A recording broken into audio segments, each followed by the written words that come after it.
Hi everyone, and welcome back to the podcast. Today, I want to talk about something that almost every English learner experiences, especially at the beginning, and that is translating in your head instead of thinking directly in English. If you are learning English, you probably know this situation very well. Someone speaks to you in English, you hear the words, then your brain quickly translates them into your native language, you think about the answer, and then you translate your answer back into English. By the time you are ready to speak, the moment is already gone. This process can be very tiring and very frustrating. Many learners feel slow, insecure, or not confident because of this, and they think the problem is their intelligence or their level. But the truth is, this is a very normal stage in language learning. When we start learning a new language, our brain uses our first language as a bridge. It helps us understand meaning, grammar, and structure. So translating at the beginning is not a mistake, and it does not mean you are bad at English. However, if we want to speak more fluently and more naturally, we need to slowly reduce translation and start thinking directly in English. This does not happen suddenly, and it does not happen in one day. It is a process, and it needs patience. One important thing to understand is that thinking in English does not mean thinking in perfect English. You do not need complex vocabulary or perfect grammar. Thinking in English simply means using simple words and simple sentences in your mind. For example, instead of translating a long sentence from your language, you can think in very basic English. You can think, I am tired, I need food, I like this, or I don't understand. These small thoughts are already thinking in English. Many learners wait until they feel ready or until their English is very advanced before trying to think in English. But actually, the best moment to start is now, even with very limited vocabulary. Another important idea is that your brain learns from repetition and exposure. The more you hear English, the more familiar it becomes. And when something becomes familiar, your brain stops translating and starts recognizing meaning automatically. That is why listening is so powerful. When you listen to English every day, especially simple and clear English, your brain begins to connect words directly to meaning, not to translation. This is also why podcasts, like this one, are very helpful. You are not studying rules, you are not translating word by word, you are simply listening and understanding. At first, you may understand only part of what you hear, and that is completely okay. Understanding does not need to be 100%. Even 50 or 60% is enough for your brain to start learning. The goal is not to understand every word, but to understand the general idea. When you focus on meaning instead of translation, your listening skills improve naturally. In the next part, I will talk about practical ways to train your brain to think in English in daily life, even if you live in a country where people do not speak English. Now, let's talk about how you can practice thinking in English in your daily life, even if you are not living in an English-speaking country and even if you do not have anyone to practice with. The first and most important habit is to create small moments of English in your day. You do not need hours. Even 5 or 10 minutes is enough if you do it every day. One very simple exercise is to describe what you are doing in your mind. For example, when you wake up, you can think, I am waking up, I am tired, I need to get out of bed. These thoughts are very basic, but they help your brain connect actions directly to English words. When you are preparing food, you can think, I am making coffee, I am cutting vegetables, or I am cooking dinner. This may feel strange at first, but with time, it becomes natural. Another helpful habit is talking to yourself in English. You do not need to speak out loud if you feel uncomfortable.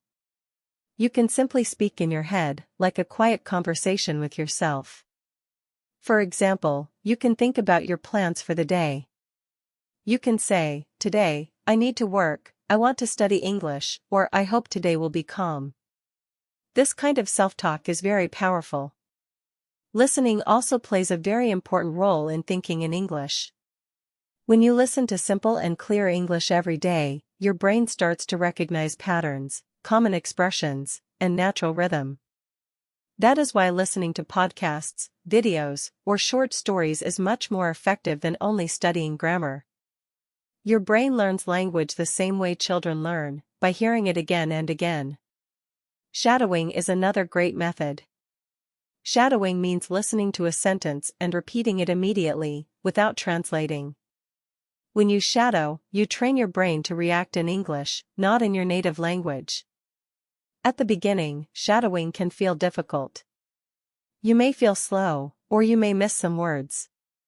But this is normal, and it gets easier with practice. It is important to choose content that is not too difficult. If the English is too fast or too complex, your brain will return to translating. Simple English helps your brain stay relaxed and focused on meaning. Another useful practice is thinking in short sentences instead of long and perfect ones. Your goal is communication, not perfection. For example, instead of trying to think, I would like to express my opinion about this topic in a detailed way, you can think, I like this, or I don't agree. Short sentences build confidence. And confidence helps you speak more freely. You can also change small things in your environment. For example, you can set your phone or your computer language to English.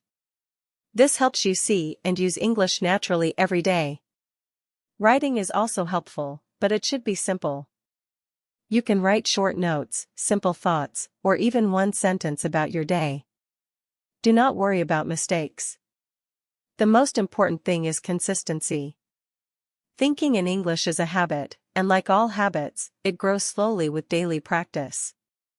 In the next part, I will talk about common mistakes, fear of making mistakes, and how to stay patient and kind with yourself during this process.